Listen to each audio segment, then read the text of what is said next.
Rejoignez Benoît Dutrisac en temps réel par courriel. dutrisac@commercialcube.radio. Jean-François Dumas d'Influence Communication est avec nous parce qu'il y a 2 sujets sur lesquels je voulais revenir. Jean-François, bonjour. Salut. D'abord, merci d'être avec nous. La Saint-Valentin, on en parlait avec Cybèle tantôt. Là. Toi, t'as sorti l'espèce de traitement des médias, hein? Puis c'est pas les mêmes sujets qui ressortent. Non, pas bien. En fait, je suis allé voir dans les médias dans la dernière semaine, quand il est question de Saint-Valentin, on associe ça à quoi? Et évidemment, sans surprise, principalement, c'est l'aspect commercial. Donc, on parle d'abord des recettes, quoi faire pour charmer votre conquête, votre douce moitié ou votre chef de l'opposition, comme vous voulez. Les bons restos également à découvrir. Ça, dans 31% des cas, c'est les 2 thèmes qui reviennent le plus souvent. Après ça, c'est le chocolat. Après ça, ce sont les fleurs. Et là, après, on retrouve l'individu. Donc, l'aspect commercial, c'est en premier. Après ça, c'est la question du célibat aujourd'hui, en 2024. C'est quoi d'être seul, de ne pas avoir personne, de ne pas avoir de chum, puis de vivre la Saint-Valentin? Et après, Benoît, à la toute fin, c'est le sexe. Dans uniquement 8,5% des cas, quand il est question de Saint-Valentin, on parle de sexe. Ouais. Donc, on est ou bien très peu, très gêné, ou en tout cas, on ne l'a pas partout. Mais tu vois, toi, t'es une bête de sexe, là, parce que la Saint-Valentin, ça porte sur le romantisme, sur l'amour, pas sur... Closing, il faut closer, à un moment donné, là, c'est bien. Là. Toi, tu closes pas. Dans la vie, il y a des vendeurs, il y a des closers. Non, c'est ça. Moi, je suis là, je fais un pitch, puis finalement, je close pas. T'animes à la radio. Exactement. Ça se résume à ça. Il se passe rien après. Merci pour la leçon. C'est ça qu'on dit souvent, les gens ils ont une face faire de la radio. Ouais. Ça donne ça. Hein? C'est ça. Parfait. Et on veut revenir aussi sur le Super Bowl, Jean-François. Moi, hier, j'ai lâché parce que vraiment, ça ne m'intéressait plus. Malheureusement, je pense que j'ai raté la 2e bonne partie de football. Mais Usher, vraiment, le Michael Jackson des pauvres, là, je suis pas capable. Oui, c'était... En tout cas, je veux dire, ici, il a été très critiqué. Le show a été très critiqué dans les réseaux sociaux. Il y en a qui ont adoré, mais il y a beaucoup de gens ont détesté ça systématiquement. La game, par exemple, fallait rester là jusqu'à la fin. Ouais, je le regrette. Mais c'est amusant parce que je lisais un commentaire notamment là-dessus, c'est que les gens qui regardent jamais le football et qui écoutent uniquement le Super Bowl, c'est comme si tu lisais juste le dernier chapitre d'un livre. C'est un peu particulier dans le sens que tu n'as aucune idée de ce qui se passe pendant l'année, c'est quoi les principaux acteurs. Et là, parce que c'est un événement.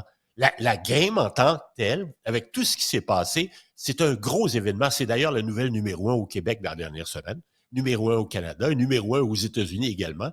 Et au Québec, c'est une grande différence avec le reste du pays. Au Québec, on aime le Canadien de Montréal puis le football américain. Ailleurs au Canada, on aime le hockey, pas une équipe, mais le hockey en général, et le football canadien. Ouais. On est beaucoup plus football canadien ailleurs au pays. Là, cette année, c'est une année spéciale parce que les Alouettes ont gagné la Coupe Grey. Mais en général, le football américain est 6 fois plus populaire chez nous que le football canadien. Mais là, ça a l'air qu'on va refaire le stade olympique juste pour 1 ou 2 matchs de NFL qu'on recevrait ici en visite.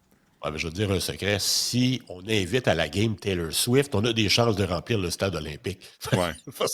Écoute, d'abord, en général, écoute bien ça. En général, quand il est question de Super Bowl dans la semaine, dans les médias, là, dans la semaine précédente du Super Bowl, dans à peu près 69% des cas, on parle des équipes. Après ça vient la publicité, la bouffe et la mi-temps. Ça, c'est les 4 grands thèmes les plus populaires habituellement quand on parle du Super Bowl. Sauf que cette semaine, Benoît, ça a été une semaine unique dans l'histoire de la médiatisation du Super Bowl parce que, en fait, depuis 2 semaines, à chaque fois qu'il était question du Super Bowl, dans 20% des cas, on mentionnait le nom de Taylor Swift. Ah oui. Écoute, c'est jamais vu. Mais ça veut dire que c'est une nouvelle clientèle là, qui vient voir le Super Bowl. C'est bon pour le football.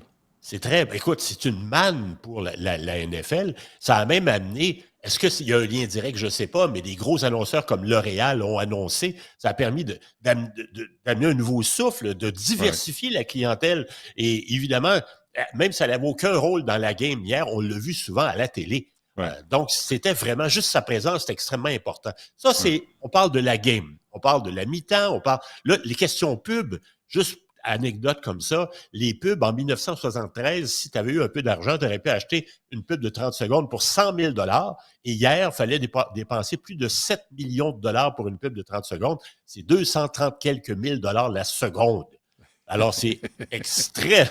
C'est hallucinant. Dans l'histoire, il y a une compagnie comme Heinz qui avait décidé de faire un cadeau à ses employés parce que d'autres, ils annonçaient à chaque année, ils prenaient de la pub au Super Bowl.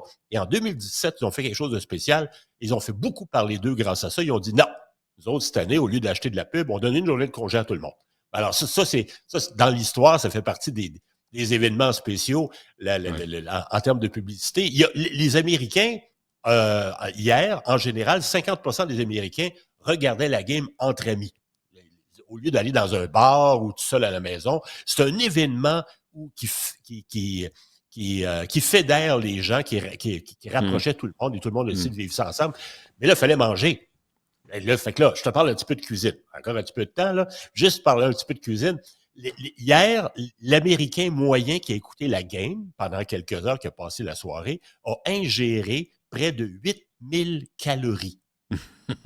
T'as donné une idée, là, 8000 calories, c'est comme si tu te tapais 31 Big Mac ensemble. Ça, c'est l'Américain moyen. Il y a eu des excels.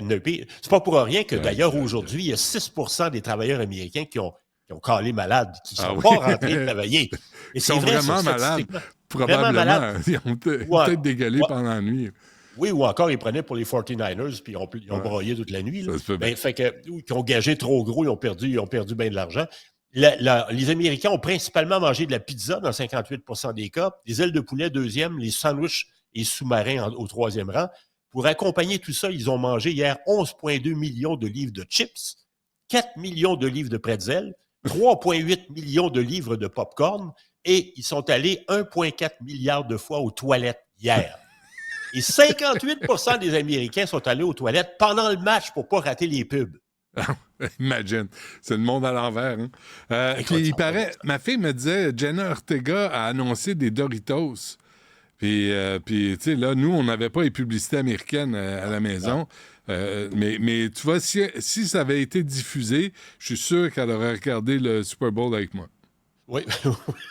Oui, mais tu vois, ça devient, à un moment donné, une excuse pour rassembler tout le monde, regarder le show. Moi, j'ai regardé en famille hier, il y a bien du monde qui n'écoutait pas. Ils ont juste écouté pendant la mi-temps. Ils n'écoutaient ni avant ni après.